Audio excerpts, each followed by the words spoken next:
Pacific Beach Street might sound like a police drama from South Auckland, but in reality it's a Pacific-focused television program that creates Pacific interest within the Pacific community in New Zealand as well as the islands itself.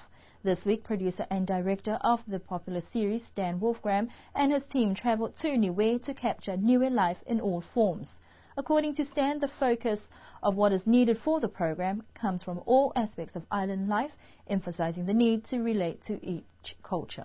I suppose for us, first and foremost, we're storytellers. And for us, what we want to tell is we want to tell our Pacific stories. And so that's pretty much what we do.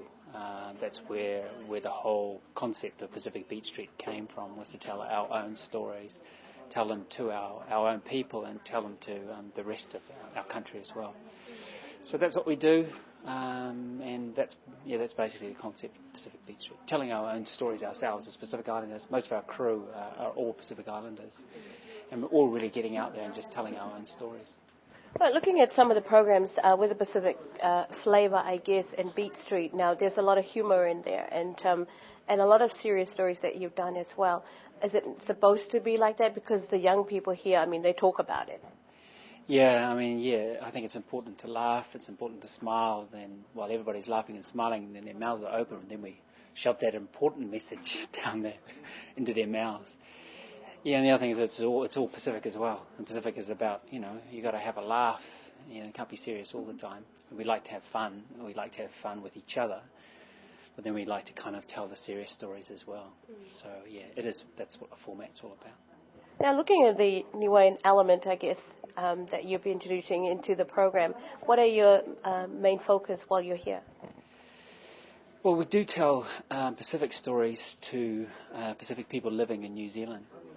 And Niue obviously is, a Polynesian Pacific country. We have the Niueans living in New Zealand, but they're also classified as Pacific Islanders as well. We all want to know each other's stories, so it's what we do. We tell the Niuean story, the Tongan story, the Raro story, Vanuatu, New Caledonian story, but they're all Pacific stories, especially for a lot of Pacific youth in New Zealand who have never been to the islands. There's a lot of Niueans that have probably never been to Niue. So it's important that they see that story, and it's important that all other Pacific people see that story as well. It's one way that we can all come together as Pacific people. 3 presenters who are also here have their own stories to tell of Niue life and culture. I'm doing a story on Niuean weaving.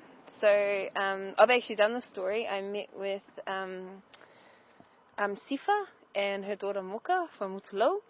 And I did a story about the importance of weaving and how it connects you to your culture, because I think it's important for not only the Niuean youth to see back home, but all Pacific youth. So we feel proud of all the crafts that our elders do and that they've passed on to us. I've never actually done weaving in Samoa, but I've seen like older members of my family with the tapa, making tapa, and seen, I think it's a similar process in that the whole family gets together. The young people learn from the older people, and you get everyone sing songs. It's quite a joyous time. And I think in Niue it's just different because we actually got to see it from cutting the pandanus, the fa. I learned that word, fa. And to see how it's woven in, it's just so time-staking. It's so slow. I have a lot of respect for the skill of the weavers here. I went out with the legendary Willie to do some unga hunting. And I think this was really special because, lots of the islands have coconut crab, but in a lot of the places it's endangered and you can't hunt them. So here, we just jumped on the chance and we felt like we were on safari or some kind of survivor. So yeah, we caught our unga this morning, and right now we just can't wait to eat it. That'll be the final win. Will you be taking any back home? Oh, well, I heard that how it works is we're meant to bring over KFC from New Zealand and we bring back unga to New Zealand. So at the moment, I think we'll eat all the ones that we got. My story is going to be on like a traditional Niuean waka, how they make it and how important it is to the people of Niue. Yeah. Have you ever managed to get in a waka and go out to the ocean? Yeah, in Tonga they're called bobaos, except that Niuean waka is made these days and more like only one person can get in.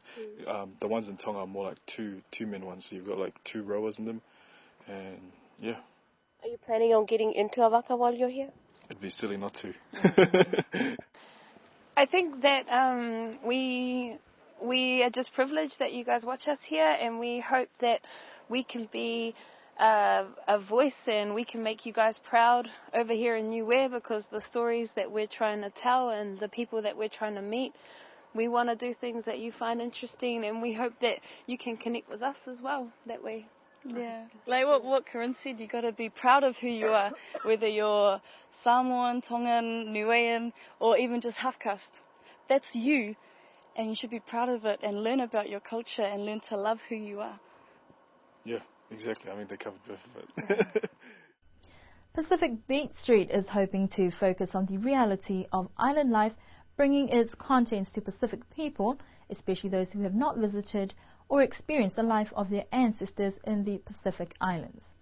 Incidentally, Michael caught a very impressive mahi-mahi in his adventure in the Niuean Waka, and we wish them all the best for telling our newest stories to our Pacific family.